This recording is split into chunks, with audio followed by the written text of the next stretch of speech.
తాకట్టులో ఉన్న బంగారాన్ని విడిపించి ఆ రోజున్న మార్కెట్ ధర కట్టి మిగిలిన డబ్బును మీకు అందిస్తుంది SVS gold. So 30 days complete అయిపోయాయి. ఇప్పుడు మళ్ళీ సెకండ్ మంత్లోకి ఎంటర్ అయ్యింది. ఎలా ఉంటుంది పరిస్థితి అసలు? అదే ఎవరికి అర్థం కావట్లేదు. ట్రంప్ ఏమో అన్నారు, ముందు మీకు గుర్తుంటుంది, యుద్ధం అయిపోయిందన్నారు. తర్వాత అన్నారు లేదు, యుద్ధం ఇంకా కొనసాగుతుందన్నారు. మాకెవరు అక్కర్లేదు, మేమే గెలిచేసామన్నారు. తర్వాత అన్నారు కాదు, నేటో అలయన్స్ ఎక్కడ ఉన్నారు, ఎందుకు రావట్లేదు అన్నారు. ఆయన కాంట్రడిక్షన్ చేస్తున్నారు. దీన్ని కొంతమంది అమెరికన్ సైకాలజిస్ట్ ఏమంటున్నారంటే ఆయన ఒక టాక్టికల్ పొజిషనింగ్ తీసుకుంటున్నారు. ఒకరోజు ఒక చెప్తే నెక్స్ట్ ఇంకో రోజు ఇంకోటి చెప్తే ఎనిమీ కన్ఫ్యూజ్ అయిపోతారు. అంటే ఇరాన్ కన్ఫ్యూజ్ అయిపోతున్నా ఈయన ఏం ప్లాన్ చేస్తున్నాడు. పాకిస్తాన్లో కూర్చొని మాట్లాడుతున్నా అంటారు, అందరు ఉన్నారు కానీ ఇరాన్ లేరు, ఎవరితో మాట్లాడతారు? మళ్ళీ ఇరాన్ దగ్గర వెళ్ళి మాట్లాడడానికి ఎవరికి దమ్ము లేదు ఇప్పుడు. బేసిక్లీ ఈవెన్ పాకిస్తాన్ భయపడుతున్నారు. ఎందుకంటే రేపు ఏదైనా జరిగింది అనుకోండి, విచ్ ఇరాన్ మీద దాడి జరిగింది, పాకిస్తాన్ మీద దాడి చేస్తారు ఇరాన్. ఎందుకంటే మీరు అమెరికాని ఆపలేకపోయారు, దానికోసం మీ మీద దాడి చేస్తున్నారని చెప్పి. మనం ఇవాళ చూసాం, 2 మేజర్ అల్యూమినియం ప్లాంట్స్ మీద అటాక్ చేశారు, యూఏఈలో ఒకటి. అంటే ఇప్పుడు ఏం వార్ ఒక ఎకనామిక్ వార్గా మారిపోతుంది. అంటే గల్ఫ్ నేషన్స్ది ఎకానమీని మొత్తం డెస్ట్రాయ్ చేస్తున్నారు. ఖతార్ గ్యాస్ మొత్తం కొట్టేశారు, 80% వాళ్ళ ప్రొడక్షన్ పడిపోయింది. సౌదీ అరేబియా వాళ్ళ మెయిన్ స్ట్రేట్ ఆఫ్ హార్మోస్ నుంచి ఆయిల్ తీసుకురాలేకపోతున్నారు. ఇక్కడ నుంచి 7 million barrels per day మన ఇటువైపు నుంచి, రెడ్ సీ వైపు నుంచి, యాన్బూ పోర్ట్ నుంచి ఎక్స్పోర్ట్ చేయడం ట్రై చేస్తున్నారు. ఒక స్టేటస్ కో లాగా అయిపోయింది ఇప్పుడు. అంటే ఎవరు ఏం చేయలేకపోతున్నారు. ట్రంప్ మన ఈ సెకండ్ ఫేజ్ అంటే 3వ వారానికి వచ్చినప్పుడు అన్నారు, స్ట్రెయిట్ ఆఫ్ హార్మోస్ ఓపెన్ ఉంచాలి, నాకు ఇరాన్ గిఫ్ట్ ఇచ్చారని చెప్పారు లాస్ట్. మీకు గుర్తు, ఆ గిఫ్ట్ ఇదంట. 20 షిప్లు అక్కడ ఉన్నాయి, ఆ 20 షిప్పుల్ని మేము పోనిస్తాము. There are stuck inside. Already strait of Hormuz కన్నా ముందు ఇరాన్ వైపు, కార్గ్ ఐలాండ్ వైపు, ఇటు సౌదీ అరేబియా వైపు ఆల్రెడీ షిప్స్ ఉన్నాయి. ఇక్కడ almost 70 ships are there loaded. దాంట్లో మనది కూడా 6 ఉన్నాయి. దాంట్లో 2 నిన్న వచ్చేసినాయి, బయటకు వచ్చేసినాయి. ఇంకా 4 అక్కడ మెయిన్ అంటే ఫ్యూయల్. అది కాకుండా కంటైనర్ కార్గో కూడా ఉంది మనది, ఫర్టిలైజర్ లాంటి ప్రోడక్ట్స్ తీసుకురావడం. అది కూడా అక్కడ షిప్స్ రెడీగా ఉన్నాయన్నమాట. సో ట్రంప్కి ఇప్పుడు ఏంటంటే యుద్ధం కావాలని ఉంది. ఎందుకంటే ఇరాన్ని ఆయన చాలా ట్రై చేశారు. ఆనెస్ట్లీ చాలామంది ట్రై చేశారు, కానీ ఇరాన్ ఒప్పుకుంటలేరు. Iran Trump card mainly strait of Hormuz. వాళ్ళు దాని మీద కంట్రోల్ ఎప్పుడు దాకా ఉంటుందో మిగతా వాళ్ళు ఏం చేయలేకపోతున్నారు. ఇవాళ పొద్దున కూడా స్ట్రెయిట్ ఆఫ్ హార్మోస్ మనం పక్కన పెడితే ఇజ్రాయెల్లో ఒక మేజర్ ఫ్యాక్టరీ మీద దాడి జరిగింది ఇవాళ పొద్దున. అంటే ఇంత డెస్ట్రాయ్ చేసేసాం, అయిపోయింది. ఇవాళ పొద్దున కూడా తెహరాన్ మీద దాడి ఉండే. చేసినప్పుడు కూడా ఇరాన్ ఫైరింగ్ ఎట్లా చేస్తున్నారు, ఎక్కడి నుంచి చేస్తున్నారు, ఎవరికి అర్థం కావట్లేదు. ఇప్పుడు బూట్స్ ఆన్ ద గ్రౌండ్ అన్నారు మీరు, that's a typical American terminology. కానీ అమెరికన్ కాంగ్రెస్లో దీనికి చాలా పెద్ద వ్యతిరేకత ఉంది. Course party lines wide divide ఉన్నారు. రిపబ్లికన్స్ ఏమో చేయాలంటున్నారు, డెమోక్రాట్స్ ఏమో చేయకూడదు అంటున్నారు. ఆయన రోడ్ల మీదకి ప్రజలు వస్తున్నారు, ఆందోళనలు అవుతున్నారు. నో కింగ్స్ అని చెప్పి ఒక ప్రొటెస్ట్ నడుస్తుంది. అంటే మన దగ్గర మొనార్కీ లేదు, రాజు లేడు, Trump is behaving like a king.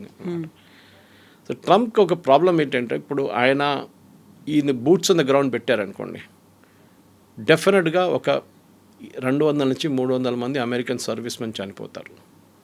అది మనం ఆఫ్ఘనిస్తాన్లో చూసాం, ఇరాక్లో చూసాం. అది డెఫినెట్గా జరుగుతుంది. అది రిస్క్ అది. ఎందుకంటే మీరు బూట్స్ ఆన్ ద గ్రౌండ్ ఉన్నాగానే మీ పక్క నుంచి ఒక సూసైడ్ బాంబర్ వెళ్ళిపోతాడు, మీ పక్క నుంచి ఒక ఐఈడీ ఎక్స్ప్లోజన్ జరగవచ్చు, ఏదైనా జరగవచ్చు నడుచుకుంటూ వెళ్తున్నప్పుడు కూడా. కార్గ్ ఐలాండ్ మీద ఫస్ట్ అటెంప్ట్ ఉంటుంది, అది డెఫినెట్. అది ఏ రోజు ఉంటుందో మనం చెప్పలేము. ఎందుకంటే అది సీక్రెట్గా సైలెంట్గా ట్రంప్ కూడా చెప్పేశారు, కార్గ్ ఐలాండే టార్గెట్ అనేది.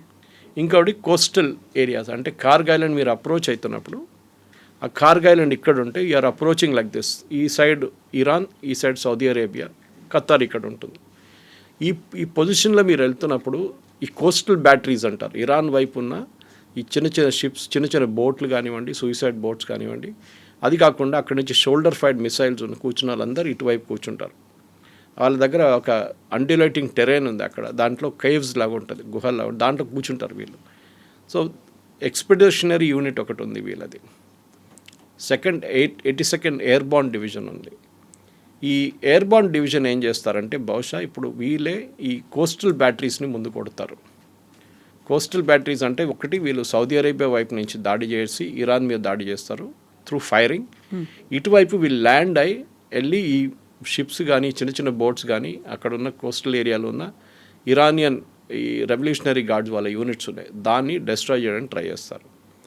అదే టైంలో ఈ మెరైన్ ఎక్స్పిడిషనరీ యూనిట్ 3,000 మంది సోల్జర్స్ ఉన్నారు. దాంట్లో 3,000 మంది సోల్జర్స్ ఉన్నారు. దాంట్లో ఒక ఆల్మోస్ట్ 1,000 మంది ఆ సెయిలర్స్. వీళ్ళని కార్గ్ ఐలాండ్లో ల్యాండ్ చేయడానికి ట్రై చేస్తారు. మీరు ల్యాండ్ చేయాలంటే రెండు టైప్ల ల్యాండింగ్ జరగవచ్చు. ఒకటి, you have to take a proper landing craft and go, అక్కడ దాకా వెళ్ళాల్సి వస్తుంది. 3,000 మందిని ఒక ల్యాండింగ్ క్రాఫ్ట్లో తీసుకెళ్ళలేరు మీరు. మ్యాక్స్ 500 మందిని తీసుకెళ్ళచ్చు, 500 కూడా ఎక్కువ. సో మీరు 5-6 సార్లు లేకుంటే 5-6 క్రాఫ్ట్స్ తీసుకెళ్లాల్సి వస్తుంది. అదే టైంలో ఇటువైపు ఇరాన్ వైపు నుంచి ఏదైనా ఫైరింగ్ జరిగితే ఈ యూనిట్ మీద వచ్చి పడుతుంది, ఈ షిప్ మీద వచ్చి పడుతుంది. అది చాలా పెద్ద రిస్క్. అది లేదు, అది కాకుండా పారాట్రూపింగ్ చేస్తారు, వాళ్ళని డైరెక్ట్ డ్రాప్ చేస్తారు, హెలికాప్టర్స్తో ల్యాండ్ చేస్తారు. అది ఇంకా పెద్ద రిస్క్. మన వైపు యాంటీ నెక్సల్ ఆపరేషన్స్ నడుస్తున్నప్పుడు ఛత్తీస్గఢ్లో కానివ్వండి, మహారాష్ట్ర వైపు కానివ్వండి నడుస్తున్నప్పుడు మనం కూడా Indian air force helicopters use చేసాం అక్కడ వీళ్ళని దింపడానికి. దాని తర్వాత ఎవరైనా ఇంజర్డ్ అయినప్పుడు వాళ్ళని తీసుకెళ్ళడానికి ఈ హెలికాప్టర్స్ మీద హెవీ ఫైరింగ్ చేస్తారు నెక్సలైట్స్. ఆ టైంలో వీళ్ళు ఆలోచించారు, నెక్సలైట్స్ దగ్గర ఉన్న ఆయుధాలు చాలా ప్రిమిటివ్గా ఉంటుంది, కానీ ఇది యుఎస్ ఆర్మీ దగ్గర చాలా అడ్వాన్స్గా ఉంటుంది, ఇరానియన్స్ దగ్గర ఇంకా అడ్వాన్స్గా ఎక్విప్మెంట్ ఉంది. ఆ పరిస్థితుల్లో ఈ 3,000 మంది సరిపోతారంటే కాదు. సో ఇంకొక యూనిట్ వస్తున్నారు యూఎస్ నుంచి, కానీ వాళ్ళు రావడానికి ఇంకొక 3 వారాలు పడుతుంది. అండ్ 3 వారాలు వీళ్ళు వెయిట్ చేయలేరు.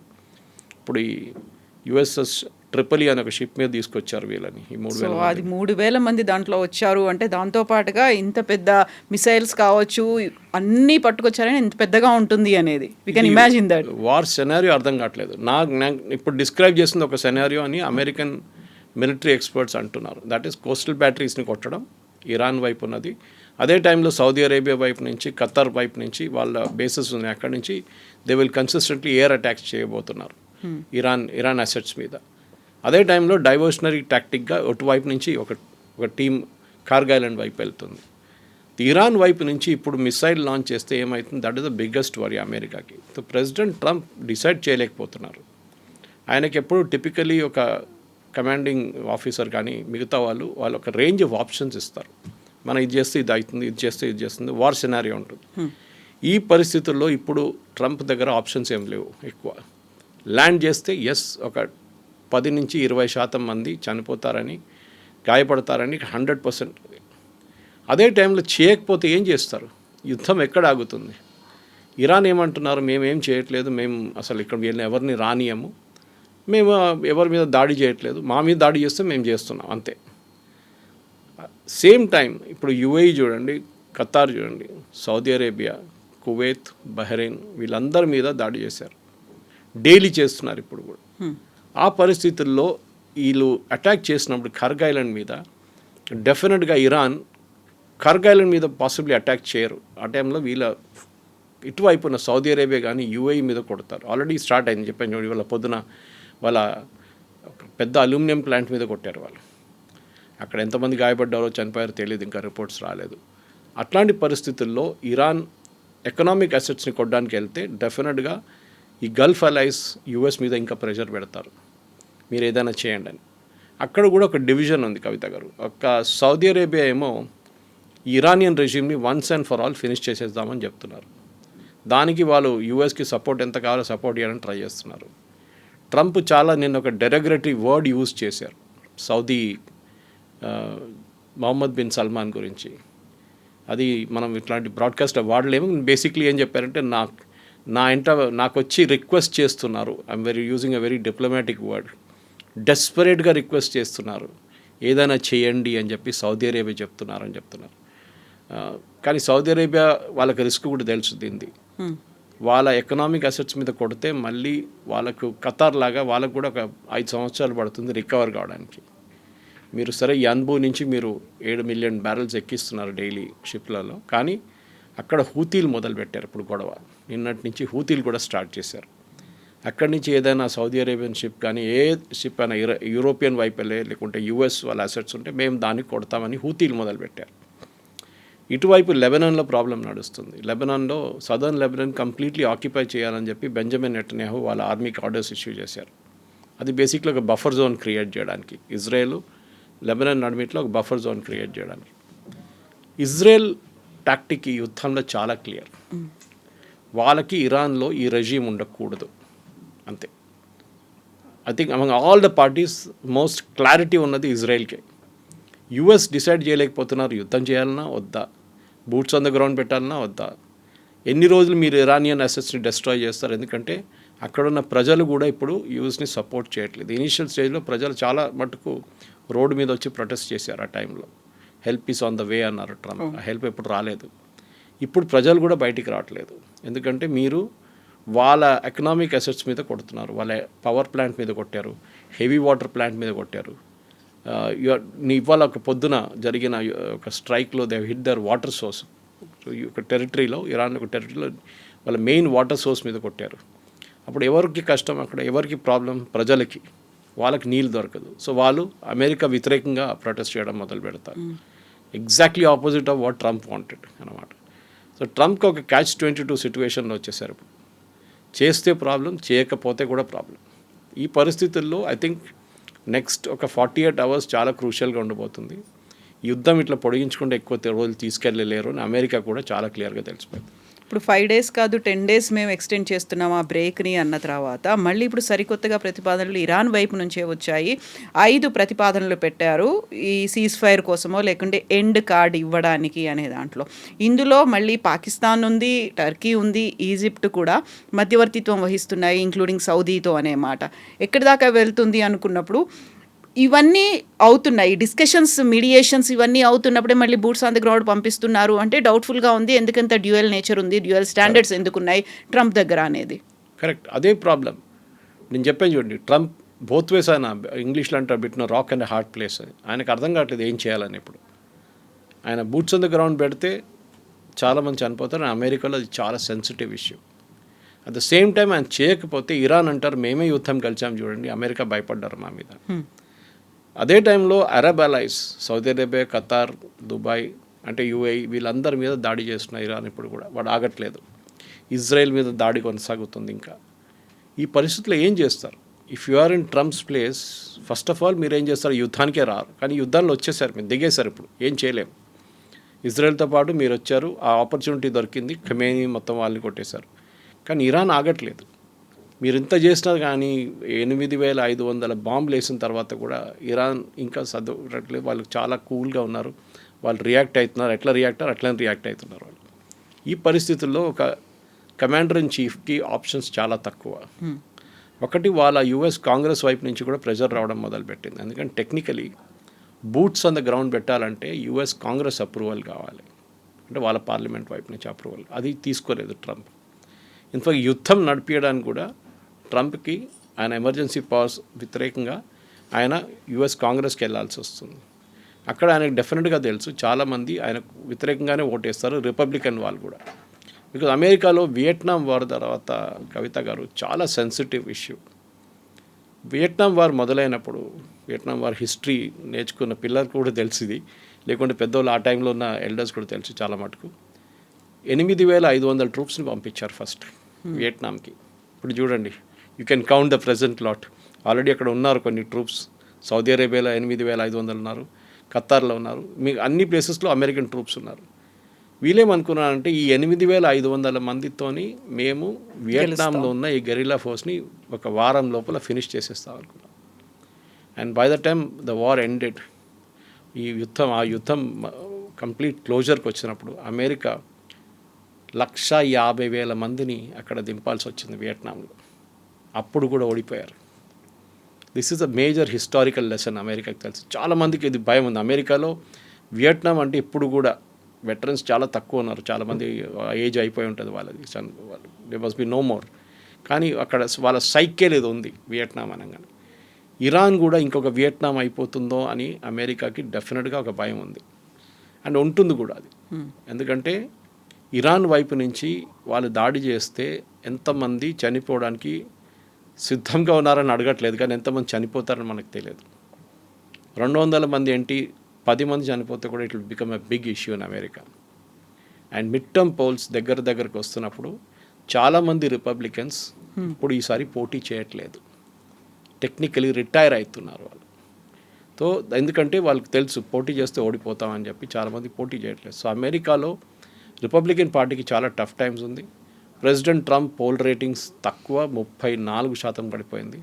అంటే యుద్ధం సపోర్ట్ చేస్తున్నది 34% మందే. అది కాకుండా అమెరికన్ ట్రూప్స్కి ఉన్న కాస్ట్ $200 బిలియన్ కావాలని చెప్పి ఒక ప్రపోజల్ పెట్టారు పెంటగన్. అది కూడా ఇంకా పార్లమెంట్ వాళ్ళ కాంగ్రెస్ అంగీకరించలేదు. మీరు యుద్ధం అయిపోయిందని అంటున్నారు, అంతా అయిపోయింది, అంత ఫినిష్ అంటున్నారు అని చెప్పినప్పుడు కూడా మీకు ఎందుకు $200 బిలియన్ అని అక్కడున్న కొంతమంది చాలామంది కాంగ్రెస్ మెన్ అడుగుతున్నారు అన్నమాట. ఈ పరిస్థితుల్లో ప్రెసిడెంట్ ట్రంప్కి ఐ థింక్ ఆయన లైఫ్లో టఫెస్ట్ డిసిషన్ ఉంటుంది. ఇప్పుడు యుద్ధం కొనసాగించాలా లేకుంటే విత్డ్రా చేయాలని. ఆయన కొనసాగించే పరిస్థితుల్లో ఇలా టు డూ మనం చెప్పింది అంతా చేయాల్సి వస్తుంది. మనం ఇప్పుడు డిస్కస్ చేసాం చూడండి. That is basically Kargil and take over చేయాల్సి వస్తుంది. అదే టైంలో ఇరాన్ కోస్టల్ బ్యాటరీస్ని కొట్టాల్సి వస్తుంది. మీరు కార్గిల్ అండ్ టేక్ ఓవర్ చేస్తే కూడా ఇరాన్ లైఫ్ లైన్ ఒకటి పోతుంది. అంటే వాళ్ళ ఎకనామిక్ వాళ్ళకి ఇప్పుడు వచ్చే డబ్బులు చైనా వైపు నుంచి. కానీ ఆపోజిట్ జరుగుతుంది కవిత గారు. ఈ ఫ్యూయల్ మీరు బ్లాక్ చేస్తున్న ఫ్యూయల్ని కార్గిల్ నుంచి ఇప్పుడు $116 అయిపోయినాయి వాళ్ళ పొద్దున ఈ న్యూస్ రాగానే. కార్గిల్ టేక్ ఓవర్ చేస్తే మినిమం 200 అవుతుంది, $200 పర్ బ్యారెల్ అవుతుంది. ఎందుకంటే ఇంటర్నేషనల్ మార్కెట్లో ఆయిల్ సప్లై ఉండదు. రష్యా ఏమంటున్నారు ఆల్రెడీ, మేము నెక్స్ట్ మంత్ నుంచి we will not cell anything, మేము ఎవరికి క్రూడ్ ఆయిల్ అమ్మం అంటున్నారు. అఫ్కోర్స్ వాళ్ళ క్లోజ్ పార్ట్నర్స్ లైక్ భారతదేశం కానీ చైనాకి అమ్ముతారు వాళ్ళు, కానీ మిగతా దేశాలకి ఎవరికి యూరోప్ స్పెషలీ వాళ్ళకి ఏం అమ్మం, మేము we will not give it అంటున్నాం. రష్యాకి టెన్షన్ ఏంటంటే అటువైపు నుంచి యుక్రెయిన్ కూడా చాలా మట్టు వాళ్ళ మీద ఇప్పుడు దాడులు మొదలుపెట్టారు. యుక్రెయిన్ ప్రెసిడెంట్ జెలెన్స్కీ నిన్న గల్ఫ్ స్టేట్స్కి వెళ్ళారు. అక్కడ వెళ్ళి ఆయన ఎక్స్పర్టీస్ ఆఫర్ చేశారు. మేము చూడండి ఇన్ని డ్రోన్లు ఆపుతున్నాము రష్యా వాళ్ళు, మేము మా మనుషులు ఇక్కడ పెట్టుకుంటాం మీ దగ్గర. రెండు వార్స్ ఇప్పుడు కలిసిపోయినాయి ఒక ప్లేస్లో. రష్యా ఏమంటున్నారు, రష్యా ఇరాన్ దగ్గర నుంచి ఒక 5 సంవత్సరాల ముందు 4 సంవత్సరాలు కూడా ఉండొచ్చు, షహీద్ డ్రోన్స్ తీసుకున్నారు చాలా మటుకు. వాళ్ళ టెక్నాలజీస్ని రివర్స్ ఇంజనీర్ చేసి, అంటే బేసిక్లీ మొత్తం ఇప్పేసి ఆ టెక్నాలజీని ఇంప్రూవ్ చేశారు. మోటార్స్ కానీ దాని బ్యాలిస్టిక్ కెపబిలిటీస్ కానీ దాని రాడార్ ట్రాకింగ్ సిస్టమ్స్ని ఇంప్రూవ్ చేశారు. Shahed advanced version. అది ఒక 50,000 డ్రోన్స్ ప్రతిరోజు రష్యా తజికిస్తాన్ వైపు ఇక్కడ అజర్బైజాన్ వైపు నుంచి టు ద ల్యాండ్ రూట్ పంపిస్తున్నారు ఇరాన్కి. మీరు బై షిప్ పంపిస్తే అమెరికా దాన్ని కొట్టేస్తారు, బై ల్యాండ్ రూట్ పంపిస్తున్నారు. ల్యాండ్ రూట్లో మీరు బాంబ్ చేస్తే, స్పెషలీ అజర్బైజాన్లో ఉన్నప్పుడు బాంబ్ చేస్తే అది పెద్ద డిప్లొమాటిక్ ఇన్సిడెంట్ అయిపోతుంది. దానికోసం ఏం చేయలేక దాన్ని హ్యూమానిటేరియన్ ఎయిడ్ అని చెప్పి పంపిస్తున్నారు రష్యా. ఓకే, దాన్ని కూడా మీరు కొట్టలేరు, యూ కెనాట్ బాంబ్ ఇట్. ఇరాన్కి కొత్త కన్సైన్మెంట్ వచ్చిందనుకోండి, వాళ్ళు మళ్ళీ మొదలు పెడతారు ఫైరింగ్. ఈ పరిస్థితుల్లో లిటరలీ ట్రంప్ ఎందుకు యుద్ధం అనేది ఆయన ఇప్పుడు ఆలోచిస్తుంటాడు. ముందుకెళ్తే చాలా పెద్ద ప్రాబ్లం ఉంటుంది. చేయకపోతే ఇరాన్ ఏమో స్ట్రెయిట్ ఆఫ్ హార్మోస్ మీద కూర్చుంటారు. వాళ్ళు దాని నుంచి ఒక్క షిప్ని కూడా వాళ్ళ పర్మిషన్ లేకుండా పోనీయారు. ఇప్పుడు ఆపేస్తే రీజన్ ఏం చెప్పాలి అనేది కూడా, దానికి కూడా ఒక పెద్ద స్ట్రాటజీ అనేది ఉండాలి కదా. లేదు, మీరు అమెరికన్ న్యూస్ ఛానల్స్ చూస్తే అక్కడ ఉన్న చాలా మటుకు CNN కానీ మిగతా న్యూస్ ఛానల్స్ అందరూ దీని వ్యతిరేకంగానే మాట్లాడుతున్నారు.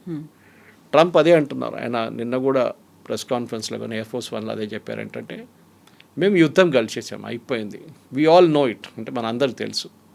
కానీ ఇక్కడ కొన్ని ఫేక్ న్యూస్ ఛానల్స్ ఉన్నాయి, CNN కానీ ABC కానీ న్యూయార్క్ టైమ్స్ కానీ, వీళ్ళే అంటున్నారు మేము ఓడిపోయాము అంటున్నారు. మేము ఓడిపోలేదు, మేము గెలిచాము. మీరు గెలిస్తే మీరు రిటర్న్ వచ్చేసేయచ్చు కదా, అయిపోయింది కదా వార్, ఇంకేం చేయక్కర్లేదు, just say withdraw all your troops. కానీ మీరు ఎందుకు వెళ్ళారు అక్కడ? మీరు వెళ్ళింది బేసిక్లీ యురేనియం కోసం. యురానియన్స్ దగ్గర ఉన్న యురేనియం తీసుకొని అది ఎక్కడైనా సేఫ్ కస్టడీలో పెట్టాలని మీ ప్లాన్ ఉండే. దాని UN ఏజెన్సీ లాంటి ఇంటర్నేషనల్ అటామిక్ ఎనర్జీ ఏజెన్సీని వాడుకొని వాళ్ళ వైపు నుంచి మీరు వాళ్ళని పెట్టి వాళ్ళ దగ్గర ఈ యురేనియం పంపించాలని ప్లాన్ ఉండే. కానీ అది జరగలేదు. ప్రాబ్లం ఏమొచ్చిందంటే ఇప్పుడు ఈ స్పెసిఫిక్ పొజిషన్లో ఇరాన్ వైపు నుంచి ఆ ప్రతిపాదన ఫర్ ఇరానియం గురించి పాసిబుల్లీ 5 కండిషన్స్ పెట్టారు చూడండి వాళ్ళు, దాంట్లో ఒకటి ఇది ఉండొచ్చు. రెండవది స్ట్రెయిట్ ఆఫ్ హార్మోస్ది జాయింట్ కంట్రోల్ అంటున్నారు వాళ్ళు. ఇవాళ దాకా స్ట్రెయిట్ ఆఫ్ హార్మోస్ ఇండిపెండెంట్గా ఉండే, ఎవరికి అక్కడున్న కన్సర్న్ పార్టీస్ ఎవరికి దాని మీద హక్కు లేదు. Saudi Arabia, Qatar, Kuwait, UAE and Iran. వీళ్ళకి ఎవరికి దాని మీద ఇట్స్ లైక్ ఓపెన్ ఒక రివర్ లాగా ఉందన్నమాట, పెద్ద రివర్ సిస్టమ్. ఇప్పుడు వీళ్ళేమంటున్నారు, మా మీద సూయజ్ కెనాల్లో ఈజిప్ట్ ఎట్లా ఫీజు కలెక్ట్ చేస్తారో అట్లనే మేము కూడా ఇక్కడ ఫీజు కలెక్ట్ చేస్తామంటాం, ఒక టోల్ లాగా. కానీ సూయజ్ కెనాల్ అనేది ఒక డిఫరెంట్ ఆపరేషన్ ఆల్టుగెదర్. ఎందుకంటే దాంట్లో చాలా మటుకు వీళ్ళు ఖర్చు చేశారు డబ్బులు సూయజ్ కెనాల్ కట్టడానికి. ఆ డబ్బులు రికవర్ చేసుకోవాలి మన టోల్ లాగా. సెకండ్, అది నడిపించడానికి ఇంకా పెద్ద కాస్ట్ ఉంది. సూయజ్ కెనాల్ నుంచి వెళ్తున్న ప్రతి షిప్ని ఒక ఎంట్రీ పాయింట్ నుంచి ఎగ్జిట్ పాయింట్ తీసుకెళ్ళడం పెద్ద ఒక టెక్నికల్ ఆపరేషన్. అది చాలామంది ఉన్నారు దాని మీద పనిచేసేటోళ్ళు అక్కడ, ఈజిప్షియన్స్. వాళ్ళకి ఖర్చులు, దాన్ని మెయింటైన్ చేయడానికి కొన్ని ఖర్చు. Suez canal cannot be compared with strait of Hormuz. అది చాలా చాలా క్లియర్. అదే టైంలో ఇరాన్కి చాలా క్లియర్గా తెలుసు వాళ్ళ దగ్గర ఉన్న అన్నిటికంటే పెద్ద ట్రంప్ కార్డ్ ఈ స్ట్రెయిట్ ఆఫ్ హార్మస్. స్ట్రెయిట్ ఆఫ్ హార్మస్ ఏ రోజు ఇరాన్ చేతి నుంచి బయటకు వెళ్తుందో ఆ రోజు ఇరాన్ నెగోషియేటింగ్ పవర్ తగ్గిపోతుంది. వాళ్ళు ఎప్పుడుదైనా దాన్ని ఉంచుకోవడానికి ట్రై చేస్తున్నారు అన్నమాట. అట్ ద సేమ్ టైం వాళ్ళ పక్కన ఉన్న neighbours, Saudi Arabia especially, Saudi అరేబియాకి చాలా కోపం ఉంది ఇరాన్ మీద. వాళ్ళకి ఏంటంటే ఇరాన్లో ఒక రెజీమ్ చేంజ్ తీసుకురావాలంటున్నారు. కానీ ఈ రెజీమ్ చేంజ్ ఎవరితో చేపిస్తారు మీరు? ప్రెసిడెంట్ ట్రంపే అంటున్నారు మేము మాట్లాడుతాం అనుకున్నారు, మాట్లాడడానికి రెడీగా ఉన్నాం, సిద్ధంగా ఉన్నాం. వాళ్ళు కూడా ఉన్నారు. కానీ వాళ్ళ వైపు ఎవరితో మాట్లాడాలనుకున్నా వాళ్ళని చంపేశాం మేమంటున్నారు. ఎందుకు చేశారు మళ్ళీ? If you wanted to talk to Larijani, మీరు ఆయన ఉంచుకోవాలి ఉండే. ఈ would have been the crucial factor negotiation కోసం. మీరు ఆయన్ని ఎయిర్ అటాక్లు చంపేశారు. ఇప్పుడు ఎవరున్నారు మాట్లాడడానికి? ఇరానియన్ స్పీకర్ పార్లమెంట్లో ఉన్నారు. ఆయన అంటున్నారు no we will not negotiate. Iranian president మాట్లాడలేదు. వాళ్ళ వైపు నుంచి ముస్తఫా అయితే ఆయన ఉన్నాడో లేదో తెలియదు. ఇవాళ ఒక స్టేట్మెంట్ ఇష్యూ చేసిండు ఆయన. రిటర్న్ స్టేట్మెంట్ వచ్చింది, ఆడియో కానీ వీడియో కానీ లేదు. ఆయన ఉన్నాడా లేదా అనేటువంటి డౌట్లు వినిపిస్తున్నాయి. ఇట్లాంటి పరిస్థితుల్లో ఆపోజిట్ టేబుల్ ఎవరు ఉంటారు? అదే నేను స్టార్టింగ్లో మీకు చెప్పాను చూడండి, పాకిస్తాన్లో పీస్ టాక్స్ అంటున్నారు. కానీ the most crucial element Iran ఎక్కడున్నారు? ఎవరు వస్తారు అక్కడికి? ఎవరు రారు కూడా. Nobody will come to Pakistan. సరే ఇరానియన్ అక్కడికి వెళ్ళి పాకిస్తాన్ వాళ్ళు వెళ్ళి మెసేజ్ కన్వే చేసి కూడా ఇరాన్ పట్టించుకోవట్లేదు. వాళ్ళ కండిషన్ చాలా క్లియర్. అమెరికాని ప్రొవోక్ చేస్తున్నారు వాళ్ళు. మీరు మీ ట్రూప్స్ని పెట్టండి గ్రౌండ్లో. అది ఎన్ని రోజులు వీళ్ళు ఒక చెస్ గేమ్ లాగా ఆడుతున్నారు. ఇది ఎన్ని రోజుల దాకా మీరు చేస్తారో మేము చూస్తాం. కానీ మీరు the day you bring boots the ground, ఆ రోజు మీ మీద వీ విల్ ఏం చెప్పారు, we will have fire like hell on you అన్నారు. అది ఏం జరుగుతుందో మనకు తెలియదు. కానీ ఇరాన్ దగ్గర ఎంత కెపాసిటీ ఉందో మనకు తెలియదు. కానీ ఓవరాల్గా కవిత గారు, the problem now is international లెవెల్లో ప్రతి దేశం మీద ఇంపాక్ట్ పడింది, ఎస్పెషలీ ఆయిల్ ప్రైసెస్. ఈ యుద్ధం ఇంకా ముందు కొనసాగితే ఆయిల్ ప్రైసెస్ నేను చెప్పిన దాని ప్రకారం 140, 150 అండ్ కర్గ్ ఐలాండ్ టేక్ ఓవర్ చేస్తే డెఫినెట్గా 200కి వెళ్తుంది. It's unsustainable. సస్టైన్ చేయలేరు మీరు ఆ రేట్. ఈవెన్ యూఎస్ కూడా సస్టైన్ చేయలేరు. ఆయనకి డొమెస్టిక్ కంపల్షన్ చాలా ఉన్నాయి. యూఎస్లో ఒకటి వాళ్ళ గ్యాస్ స్టేషన్ ప్రైసెస్ $5 పోయినాయి డీజిల్ ఇప్పుడు పర్ గ్యాలన్, అంటే 3.5 లీటర్స్. పెట్రోల్ కూడా అంతే, సేమ్ గ్యాస్ అంటారు. That also has gone to $4. ఇంకోటి ఫర్టిలైజర్, ఎరువులు చాలా మటుకు 40% యూఎస్కి కావాల్సిన ఫర్టిలైజర్ గల్ఫ్ నుంచి వస్తుంది. ఇదే స్ట్రెయిట్ ఆఫ్ హార్మస్ నుంచి వస్తుంది. అది రావట్లేదు ఇప్పుడు.